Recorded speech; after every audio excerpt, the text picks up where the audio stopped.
Chapter 8, Dust My Broom. I don't want no woman, wants every downtown man she meets. Robert Johnson. You don't want to be caught walking West Main after dark. The hard livers come out of Dice Street and the Hardy Drive projects, looking to headline the police blotters. But no one bothered me that night. Maybe it was my clothes that advertised to the local hellraisers that I had nothing to lose. Nahumpak. I was wearing the same ragged flight jacket and old jeans that I'd worn that day after my old man died. Maybe it was my look. I felt like the walking dead. Every time I thought of Sam, I would shudder with pain and say, whether aloud or in my head, I wasn't clear. No, no, no, no, no. That's how I covered those 2 miles of sleeting rain. I was wet and cold, and when I walked through the doors of Fellini's. Behind the bar, looking like a 30s movie star, was Mick Riordan, a boon companion from the old days. Well, look who the rain drove in. Fucking A, Jack shot. Where in hell have you been? Guatemala, Mick. We shook hands. Guatemala, land of the Mayas. God, you're brown, Jack. You look like Pancho Villa or the Frito Bandito. Mick was looking pretty much like himself. A ruddy Irishman with a pigeon chest, a Barrymore profile, and a Melvin Douglas mustache. I looked past him to the soldierly array of bottles that lined the mirror behind the bar. I need a belt, Mick. What'll it be, Jack? Wait, don't tell me. Jim Beam. 3 shots shaken with ice and poured neat. I nodded. But make it 5, I said. You got it. Mick had a way of bobbing while he talked, like a fit horse who likes his work. Watching him can make you tired. His accent was pure Baltimore. Power mower came out Paramore. We had met years ago when Donna had given me a big, broken-down bay gelding from Laurel named Autopilot that I'd moved out to my pastures at the cabin. It turned out Mick had once bet on that horse. I'll bet he knew more about its track record than the trainer did. He was writing a book. It was probably behind the bar that very minute that showed how you, too, could bet your way to a fortune, although Mick never had. What were you doing down there, Jack? You and Fay Ray run into trouble with the big monkey? Just the usual, Mick. I watched him making the drink. It seemed to take a long time. Mick set the glass in front of me, and next to it a glass of ice water. I took a sip of the water first to wet my throat, and then I drank the 5 shots, closer to 6 with Mick pouring them, in one galloping belt. I could feel the bender coming on. It was a physical sensation, a tremor in the hands, a tightness in the chest that made my voice quaver when I spoke. My mind kept running, anything to keep from thinking. Seen Susan? Mick had spread his hands out along the bar and was resting his weight on it. I hear she's working at Whitey's. I just got into town. You know Donna's coming in tonight. She called for a reservation. I'm meeting her here for dinner. You two aren't getting back together. Not this side of paradise. She's no angel, maybe a fallen one. She used to come in here a lot with some guy with an earring and a ponytail. Got one of those names that sound like the first half of a law firm. Dabney. Right. Beautiful woman. Skin deep. Mick smiled and nodded. Will there be blood on the floor or just tears? Her tears, my blood. I tapped my glass on the bar. Set me up again, I said. 2 more, just like the first one. Mick looked at me with mild incredulity. Something wrong, Jack? You wouldn't want to know. I nodded towards the bar. Set me up again, Mick. Some Dutch courage and a pack of Camel shorts. He set the pack down first, and one after another, 2 glasses of whiskey. A large party of people Mick knew came in, and he took them into the next room. I finished the first glass. Another group came in, and the bar filled up. I could feel the whiskey working. I got up and went over to contemplate my navel at the table Donna had reserved. Then I caught a glimpse of a familiar coiffure, too perfect to be real. Van Dillingham was seated at a far table, his head buried between the covers of Chronos. Something about the supercilious arrogance with which he greeted the world and the image of him reading that postmodernist rag he edited began to work on me, along with the bourbon and the rage I'd felt since reading the letter.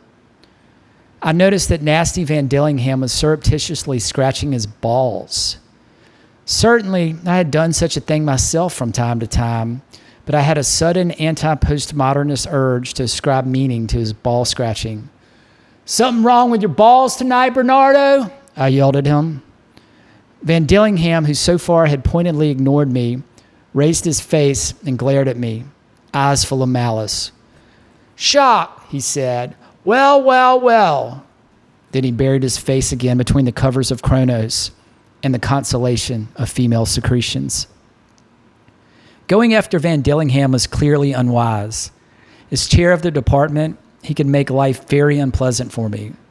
But the devil and Jim Beam were in me that night. I was about to give it to him with both barrels and the door opened. The first person through it was a tall, blue-eyed male with a skier's tan and a head of gauzy, sun-bleached California blonde hair. From behind me, Van Dillingham's voice called out in a positively syrupy greeting, "Reg!" I looked at Van Dillingham. He was waving theatrically, his goat-like face suffused with hope. Then I felt a prickling down my neck. It was as if I could smell her. I turned. Standing behind Reg in a tight, short, black leather skirt and a tight black top, her breast erect from the cold, was Donna. "Jack," she said, "God, you're tan." She took a drag on her cigarette. "Black." She came over to the table and stood before me, smiling her crooked, sharky little smile. "Not as black as your heart," I thought. "Donna," I said, my voice even. "Man would have to be crazy to divorce a woman looked as good as you." She liked that, of course. It accorded well with her sense of herself as Donna Prelude, mover and shaker, consort of the cool, tasteful spender of daddy's money. But what she loved best was to be told she was still a sex kitten, that men wanted her just for her face and body, that she still had what it took. And God knows I wasn't flattering her. She did have what it took, and probably would for a good long time. Lovely skin, covering that good tight body, features that would last a while yet, a small aquiline nose, high cheekbones, a full, well-shaped mouth. Only the eyes betrayed her. They were shrewd, knowing, and hard. They held a warning for the initiated. No quarter asked or given. Her smile went a long way toward masking those predatory eyes. She used it, as she was using it now, to charm, to assure you that you were the one she had come here for, that you too had what it took. You'd have thought that after all the different ways she had fucked me, literally and figuratively, that some sense of irony, if not of shame, would have kept that smile off her face. But no, she believed, I guess, that I was still dumb or sick or horny enough to lay aside all there had been between us and jump her bones again. Or maybe she was just glad to see me. "Dear Jack, how can I jerk this chain one more time?" You could almost see the wheels turning. "How's your father?" she asked. "He's dead." She sat down across from me and covered my hand with her own, plump, strong, scarlet-tipped. There was a squeeze of reassurance. "When?" "Last week." It was at the tip of my tongue to add, "as if you gave a damn," because she didn't, I knew. There was no love lost between my father and Donna. They had sized each other up early on. His sang-froid had no appeal for her. Neither was her frank sensuality his dish of tea. "I'm sorry, Jack." "Me too." "Has it been tough?" I'm sorry, of course it has. It's just that I know you were never close to him." "Close enough, it seems." "You look beaten, sad. Poor baby." She was overdoing it now, and when she reached out and caressed my cheek, it was not a gesture of consolation so much as a practiced use of friction, one of Donna's long suits. I thought about biting that hand. Instead, mindful that she might still have some obscure power over my future, I said something that played into her scenario for the evening. "Thanks. It's good to see a face from the old days." Right now, her face is wearing the expression of the abandoned wife who still loves her man enough to forget the past and who chooses to stand by him in his hour of need. I was suffering, of course, but not because the old man was dead, although maybe that was part of it. It was Sam's face that flooded my mind. I tried not to think. Donna scanned me with her shrewd eyes.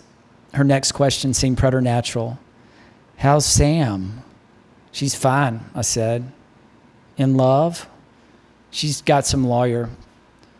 Not the one that looks a little like you. I didn't notice. I lied.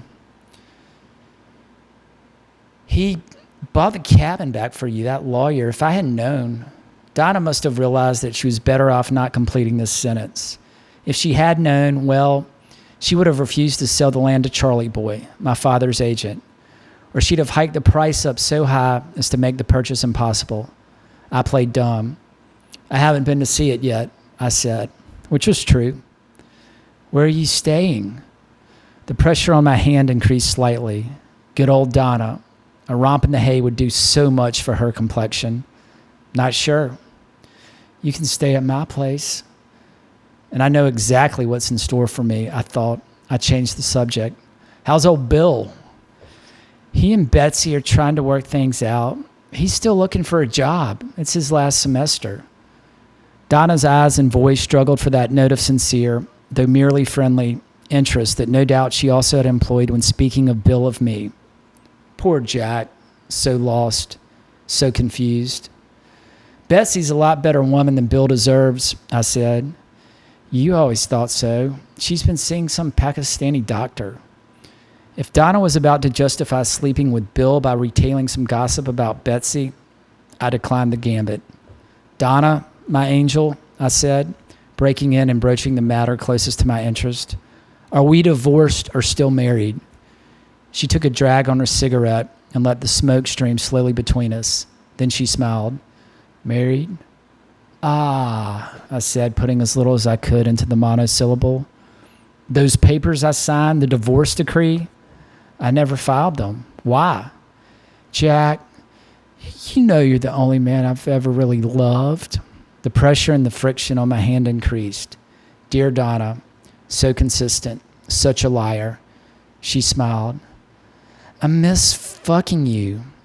At this I laughed in spite of all my resolve to keep on Donna's good side, finding it difficult to believe that my cock and whatever went with it could have meant anything more to Donna than she could have found with any male of suitable dimensions, constancy being a very tiny star in the constellation of Donna's standards of marital conduct.